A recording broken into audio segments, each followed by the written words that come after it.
This is the Vivo Y15s. It is Vivo's entry-level smartphone that sports a 3 gigs of RAM and a 32 gigs of internal storage.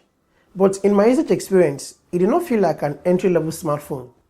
There's a lot of things to admire about this smartphone, and it ticks a lot of boxes, especially for a casual user. And also if you're looking at getting your first Vivo smartphone, this is a very good budget, although I think it is well overpriced. But Vivo brand is quite exceptional, aimed at offering optimum performance.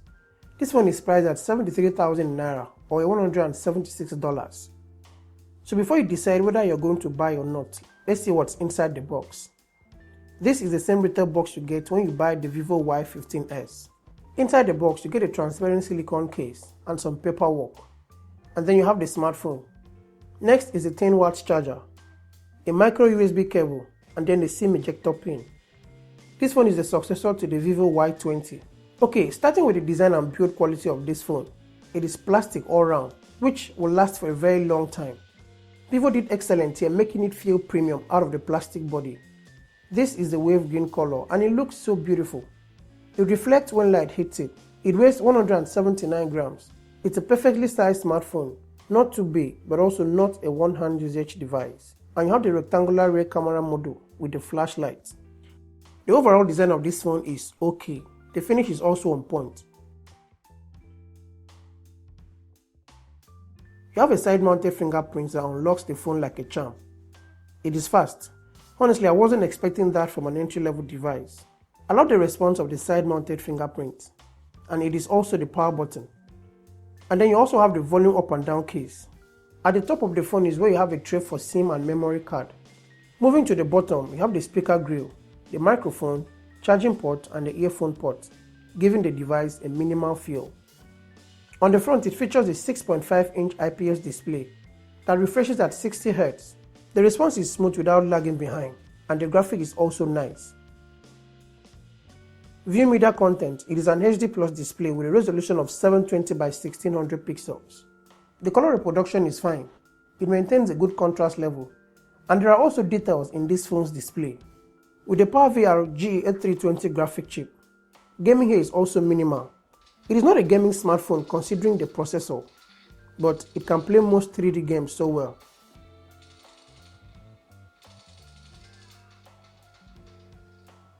You have the MediaTek Helio P35 processor with Android version 11, but given at this price point, the chipset here should have been much better or even higher than the Helio P35 chipset here. Somehow it is not going to attract so much, especially if you're on a budget and you don't want to spend that much. You have a 5000 mAh battery that makes up for the price, and also a good point to consider this phone. On the camera department, you have a 13 megapixel camera lens and a 2 megapixel macro lens. The main camera captures decent photos with good amount of details when given enough light. It appears a bit warm, but the dynamic range is okay. You can shoot videos at 30 frames per second. There is no image stabilization here, and also the details are on point. On the front is an 8 megapixel selfie, and the picture quality looks natural, especially in daylight. Okay guys, so this is what it feels like shooting a video with the front-facing camera of the Vivo Y15s. It is an 8 megapixel lens, and I'm currently shooting at 1080p 30 frames per second. The skin tone is on point, but for the color reproduction, it is not so detailed. So guys, what do you think of the sound quality and also the picture quality of this smartphone? Please let me know in the comments below. One thing that most budget phones are really good at is battery life. Okay, they may not have a very good camera performance, but the battery life is always on point. The 5000 mAh battery here will not disappoint, but it takes time to charge. It takes around 3 hours to charge from 0 to 100%. But overall design, it looks good, feels light and also comfortable. It is a good offering, but personally I think it is overpriced. And also the processor here might stun you away. But if you think differently of this smartphone, please let us know in the comments. So guys, this is my review of the Vivo Y15s. Please like and share this video and also hit the subscribe button if you're new to my channel.